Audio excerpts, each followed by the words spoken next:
আজকে সকালে একটা অনুষ্ঠানে গিয়েছিলাম, মায়ের ডাকের একটি অনুষ্ঠান। সঞ্জিদা এখানে আছে কিনা আমি জানি না। এই একটি মেয়ে যাকে আমি স্যালিউট করি, যারা গুম হয়ে গেছে, এই পরিবারগুলোকে নিয়ে তাদের কথা বলতে এই মেয়েটি এককভাবে লড়াই করেছে। আমাদের দলের ৬০ লক্ষ মানুষের বিরুদ্ধে মিথ্যা মামলা হয়েছিল, এখনো সেই মামলা কিন্তু তুলে নেয়নি আসিফ নজরুল সাহেব, কিছু কিছু বাকি আছে এখনো। বিগত ১৫-১৬ বছর ধরে আমরা একটা ফ্যাসিস্ট রেজিমের অধীনে থেকে গোটা জাতি নির্যাতিত নিপীড়িত হয়েছে।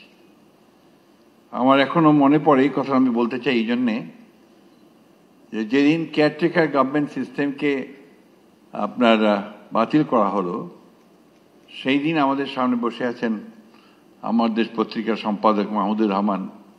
তিনি তার পত্রিকার হেডলাইন লিখেছিলেন, ফ্যাসিস্টদের আগমনের শব্দ পাওয়া যায়।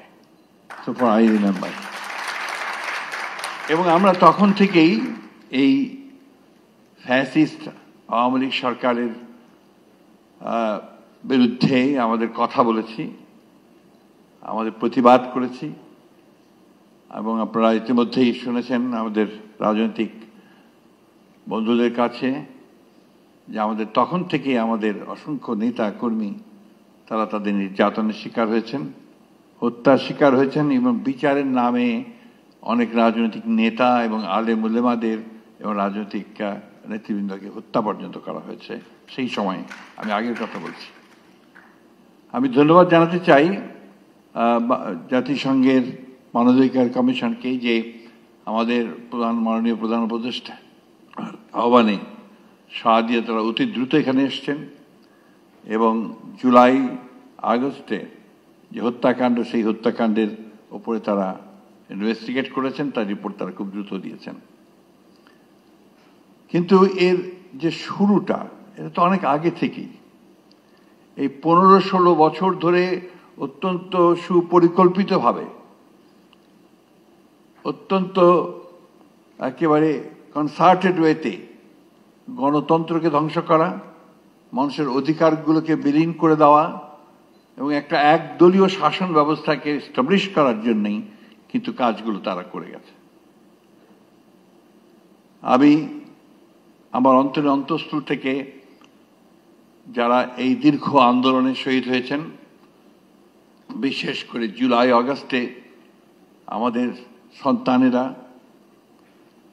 যারা শহীদ হয়েছেন তাদের প্রতি, এবং তাদের সঙ্গে যারা আহত হয়েছেন, যারা অঙ্গহানি হয়েছে যাদের, তাদের সকলের প্রতি আমার শ্রদ্ধা জানাচ্ছি এবং আমার দলের পক্ষ থেকেও তাদের প্রতি আমি শ্রদ্ধা নিবেদন করছি।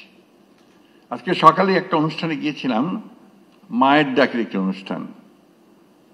সঞ্জিদা এখানে আছে কিনা আমি জানি না। এই একটি মেয়ে যাকে আমি স্যালিউট করি, যারা গুম হয়ে গেছে, এই পরিবারগুলোকে নিয়ে তাদের কথা বলতে এই মেয়েটি এককভাবে লড়াই করেছে। আজকে তার কথা আমার নিশ্চয়ই বলতে হবে। হুমার কথা বলতে চাই এই জন্যে যে জাতিসংঘের আমরা যখনই কোনো নির্যাতনের শিকার হয়েছি, যখনই আমাদের কেউ গ্রেফতার হয়েছে, যখনই শারীরিকভাবে নির্যাতিত হয়েছে, আমরা কিন্তু জাতিসংঘের অফিস থেকে ছুটে গেছি এবং আমরা সেখানে যাকে পেয়েছি, হুমাকে পেয়েছি। হুমা সবসময় আমাদের সঙ্গে সেই সহযোগিতাটা করেছে। আমি তাকেও আজকে আন্তরিকভাবে আমি অভিবাদন জানাতে চাই। আমরা একটা ভয়ঙ্কর, ভয়াবহ, একটা মনস্ট্রাস একটা সময় পার হয়ে এসেছি।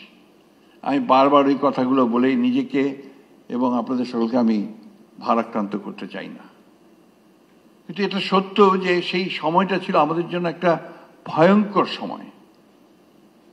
আমাদের দলের ৬০ লক্ষ মানুষের বিরুদ্ধে মিথ্যা মামলা হয়েছিল, এখনো সেই মামলা কিন্তু তুলে নেয়নি আসিফ নজরুল সাহেব, কিছু কিছু বাকি আছে এখনো। আমরা আশা করছি যে খুব শিগগিরই এই মামলাগুলো তুলে নেওয়া হবে। আমাদের প্রায় ১৭০০ নেতা কর্মীকে গুম করে দেওয়া হয়েছে, এনফোর্স ডিসঅ্যাপিয়ারেন্স। আজকে যে সকালে অনুষ্ঠানে গিয়েছিলাম, সে অনুষ্ঠানে ছোট বাচ্চা মেয়েটা, যেটা বয়স ছিল তখন যখন তার বাবাকে তুলে নিয়ে যায় 5 বছর, এখন তার বয়স প্রায় আপনার 17-18 বছর, বেশি হতে পারে বোধহয়। সে এখনো বলছে যে এখনো তো আমি আমার বাবাকে দেখতে চাই, আমার বাবা আমার হাত ধরে আমাকে ঈদের মাঠে নিয়ে যাবেন, এটা চাই।